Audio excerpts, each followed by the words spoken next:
Hi everyone, welcome back to Chef Shelley's Kitchen. So I've got a dear coworker with me, David Horth, and David actually is responsible for giving me the recipe with those, what were they called? I think I probably called them something else.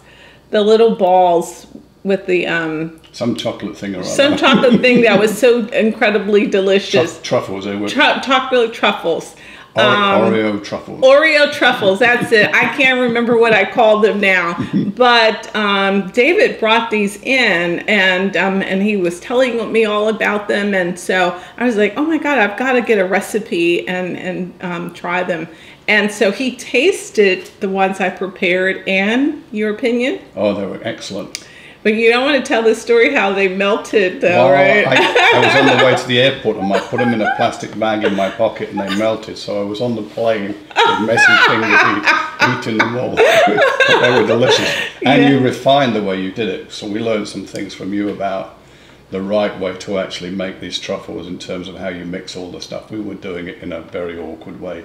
And you figured a way of doing that a little more tidily than we did. Oh, thank you, thank you. Well, I know people, I made some and shared them in the office and people were just raving about them. So I appreciated that. You know, oftentimes people will ask me, well, what's your inspiration? And sometimes it's a conversation, you know, that you have with someone, or I might just get a taste for something or think about something or see something on TV and, hey, let me try that. So, you know, it's kind of haphazard, but it seems to work. It does. It works well. So David is going to be making an appetizer for us, and called Betty Patch's Dip. Betty Patch's Dip. Sounds awesome. And you all know how I love to entertain, so this is going to be added to the list. So why don't you tell us what you have going on here and let me know how I can help. And do you want to put this back on the heat? This is kind of boiling a little bit. This is a double boiler.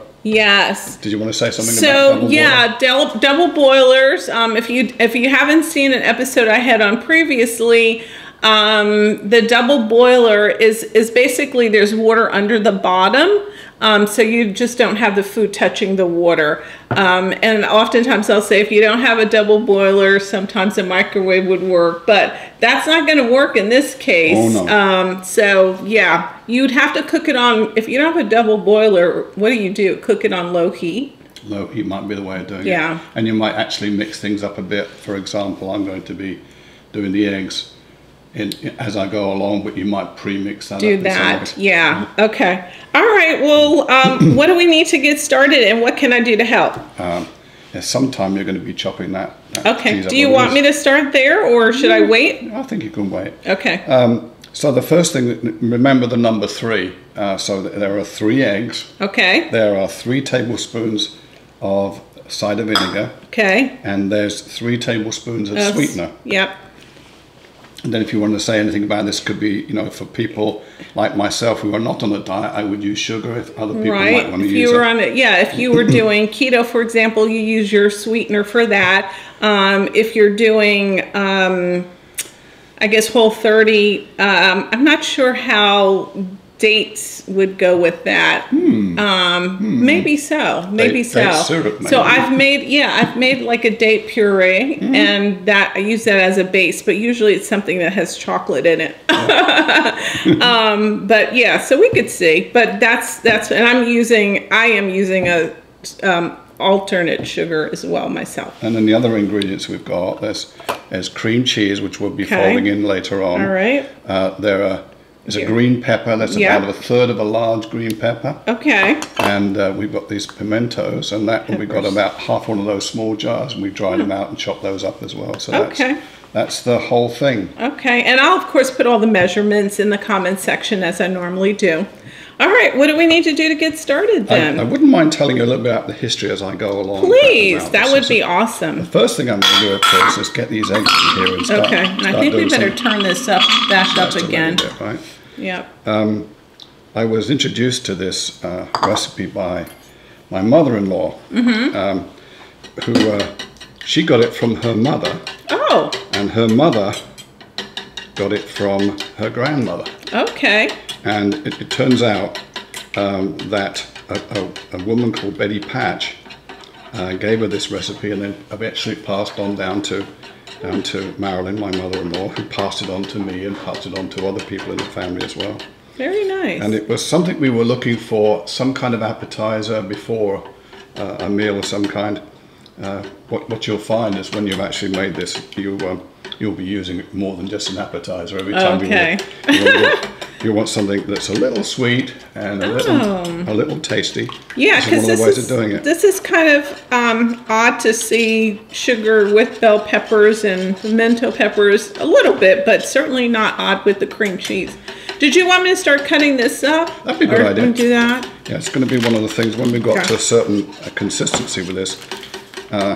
Basically, as it starts thickening, you might imagine, for example, if you were making a scrambled egg or scrambled eggs, when it starts getting to sort of thickening, it's a little bit thickener. You might think of this as being sort of the ingredients for a custard as well. Oh, okay. But one of the reasons why you'll see me continually stirring it and beating it a little bit is that there's a danger that it could curdle.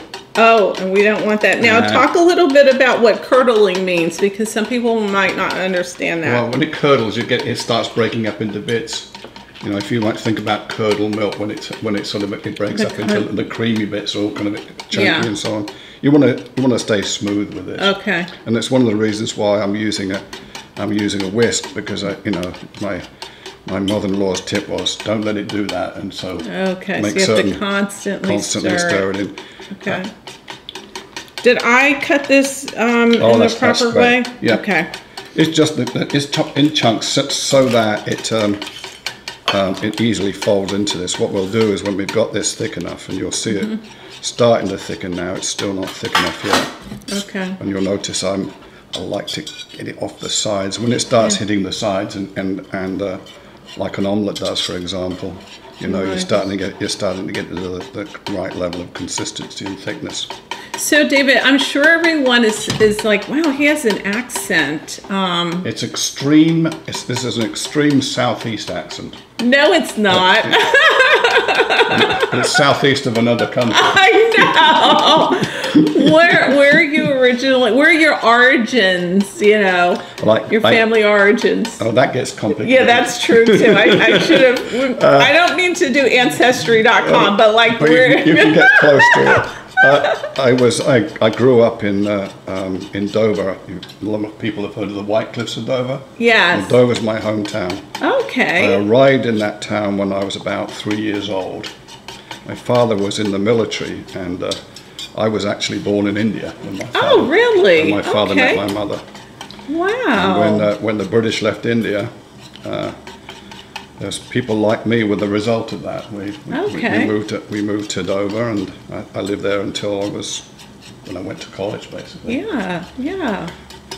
Very nice. A fascinating historical town. I'm hoping to be able to visit there next year. Okay. And there's a trip being planned to go to Canterbury, and since Canterbury is only 12 miles from Dover, why wouldn't I pop in and you better go there. Yeah. Exactly.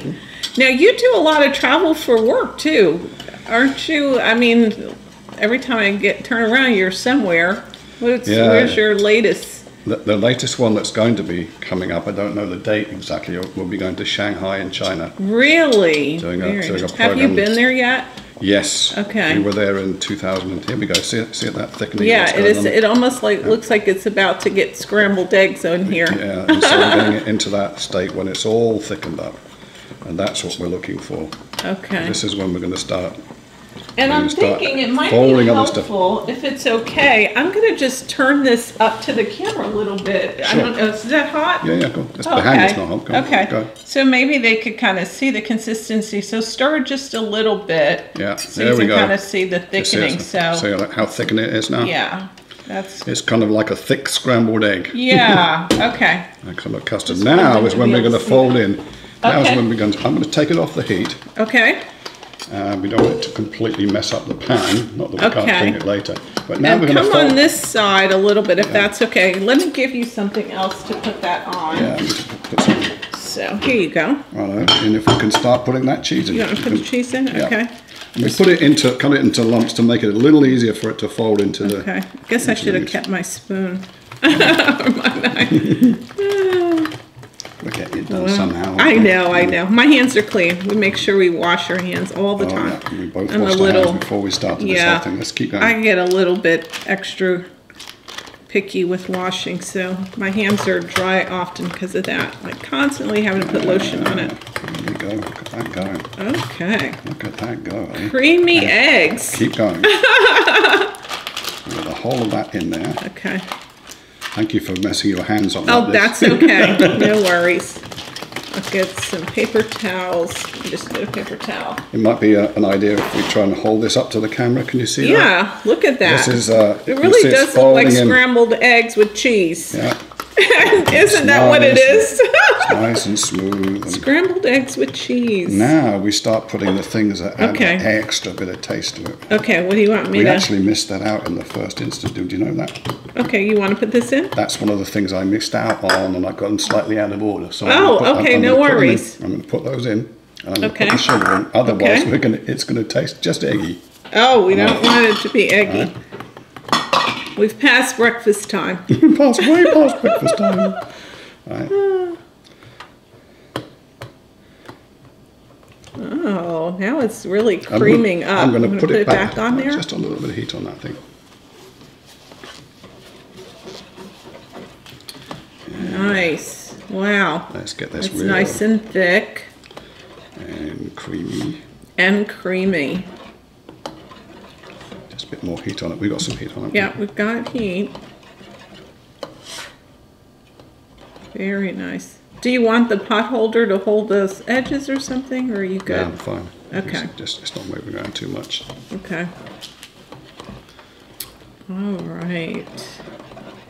Anything I can do for you in the interim? I think we can probably start folding in the peppers now. Okay. Maybe put them in little by little.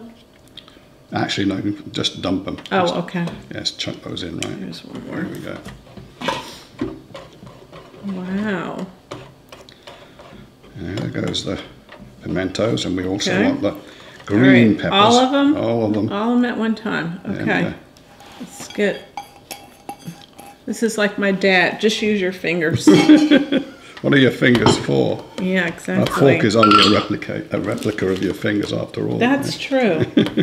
That looks really good. Wow. See that? Yeah.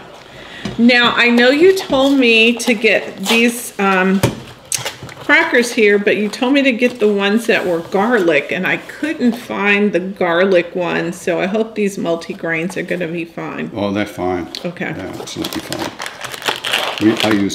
I use my favourite ones are actually just straightforward Bretons. But, okay. These work just as well. Okay, good. I did see those. I think these had like less. This is something they say put it in the fridge and leave it for a day or so before you take it. But some of us don't obey those rules. Okay. I'm going to get us a spoon. I'm going to step out of the camera for a minute and just get us a spoon. So it's a little thinner than I really would like it. Should we let it sit a little bit? Yeah, I think so. Why don't we do that? We'll let it sit for about 5 minutes or so. Yeah. Come back so it'll be at the just perfect texture. Right. Okay, let's do that. Let's do that.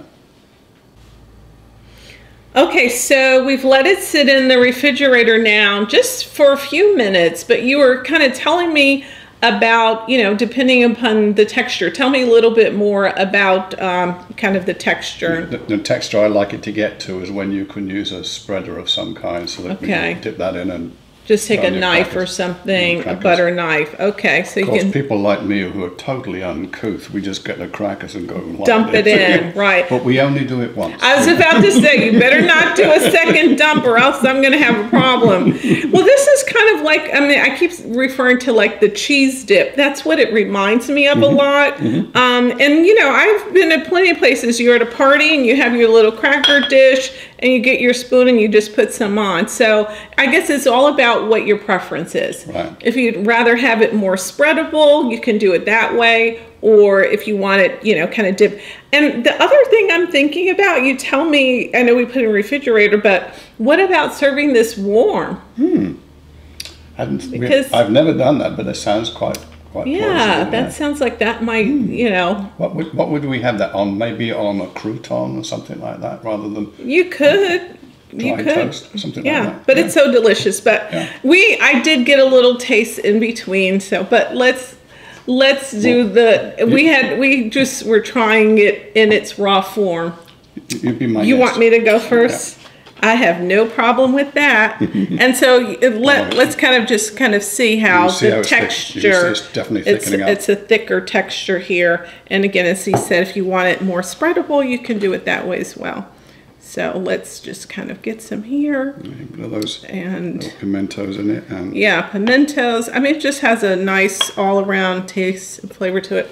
Because I did cheat. I'll join you. Yeah, join me.